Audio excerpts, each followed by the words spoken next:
560theanswer.com. This is Chicago's Morning Answer with Dan Proft and Amy Jacobson on AM 560. The Answer.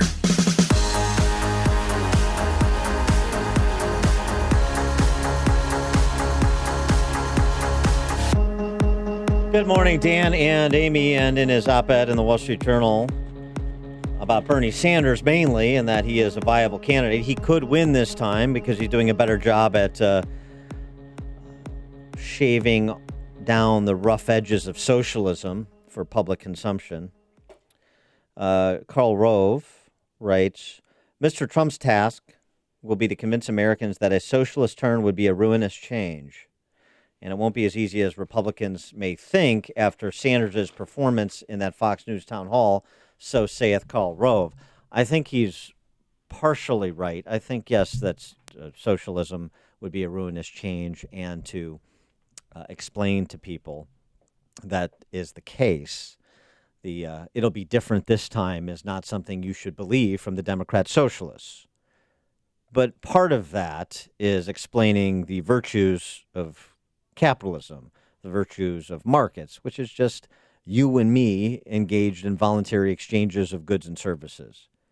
So that the positive aspect of the organizing principle of our economy, the organizing system of our economy, needs to be part of what Trump has to say as well. And perhaps he can refine both sides of that coin in a primary campaign against Bill Weld or whoever else wants to challenge President Trump in a primary.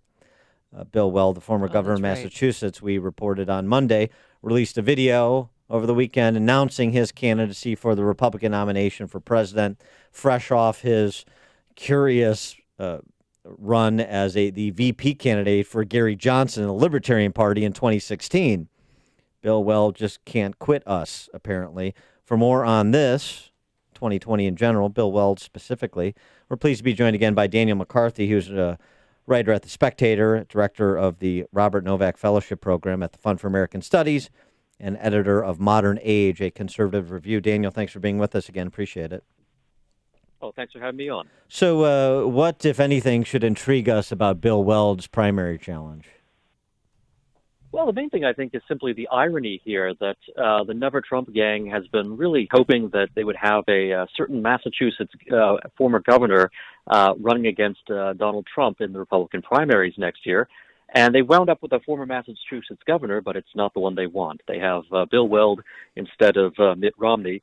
And Weld is, no one expects him to get very far, but it'll be an interesting test to see whether the Never Trump guys want to support Weld anyway, just to give, some sense of, opposition, or whether they see this as so futile that they're not even willing to get behind him.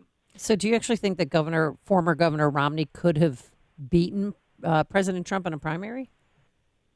No, I don't think so. But, the Never Trumpers see Mitt Romney as their champion, the closest thing they would possibly have to a candidate who would make a serious challenge to Trump. Not someone who could beat him, perhaps, but someone who would at least, put up a strong, competition. Whereas Bill Weld is more of a token, really.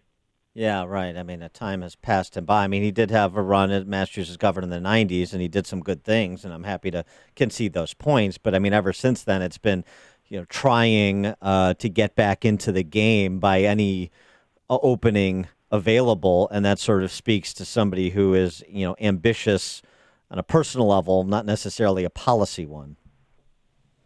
Weld was out of step with the Republican Party really as far back as 1996.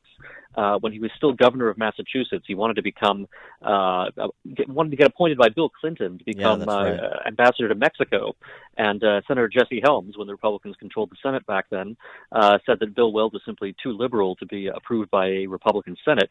And, Weld hasn't become any more conservative since then. And I think, there really just isn't a constituency in the party for the kind of politics that Bill Weld has. Well, and speaking of Mitt Romney, boy, that would be sort of a fun primary, actually. I think that could do Trump a lot of good.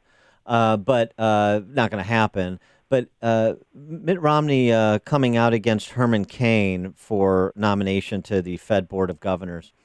And by the way, a very good op-ed from Cain on monetary policy in the Wall Street Journal makes a compelling argument for a stable dollar. I mean, this is not this is not a joke, this Herman Cain.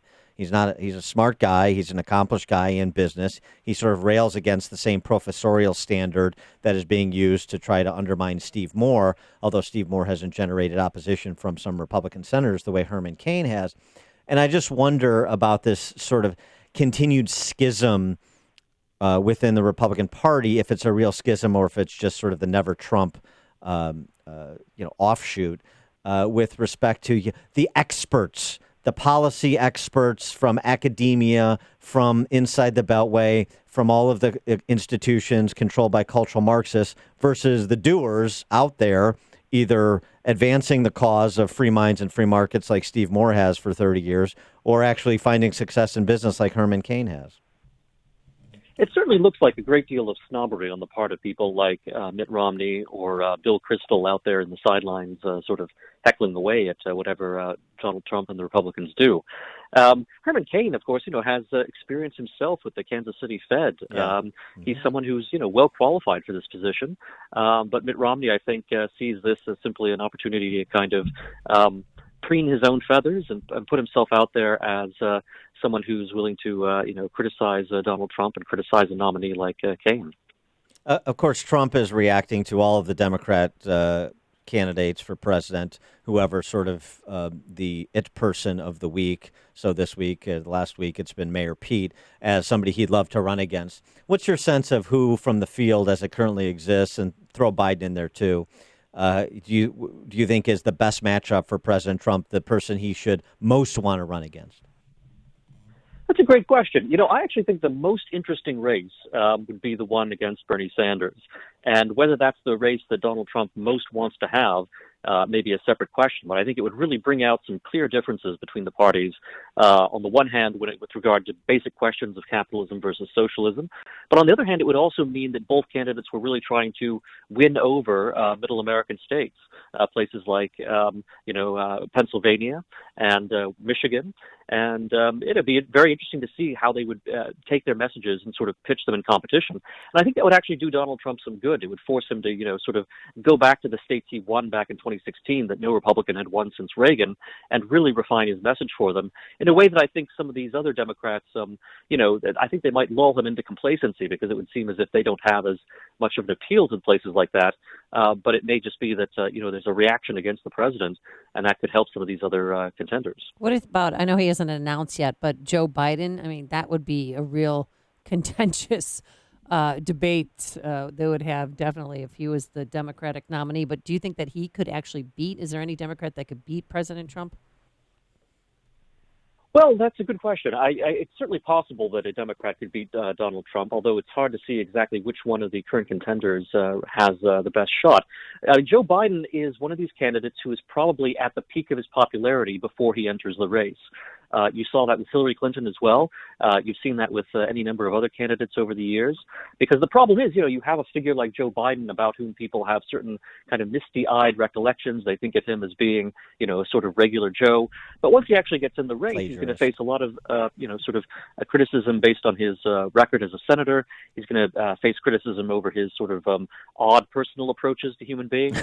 And I think that's going to be, that you're going to see his popularity ratings take a dive practically the minute he gets in. What about, we're just minutes away from the release of the Mueller report by Attorney General Barr. We'll be carrying it live at the bottom of the hour on these airwaves.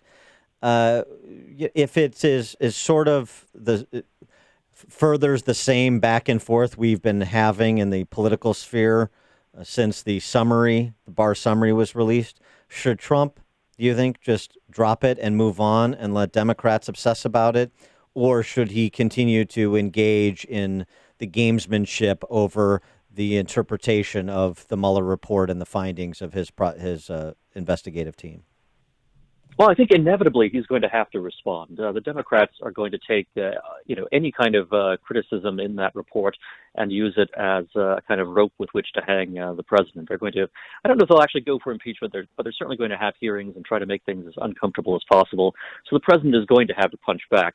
And I think he'll be right to do so. I mean, there's a lot of curious questions they asked about just what kinds of investigations the FBI was conducting of the Trump campaign. There's very interesting questions they asked about sort of political bias within the investigators. So I think there's plenty of material here for Donald Trump to sort of kick back on. He's Daniel McCarthy, author at The Spectator. Check out his piece on Bill Weld at spectator.us. He's also the director of the Robert Novak, the Prince of Darkness Fellowship Program at the Fund for American Studies and editor of Modern Age, a conservative review. Daniel, thanks for joining us again. Appreciate it.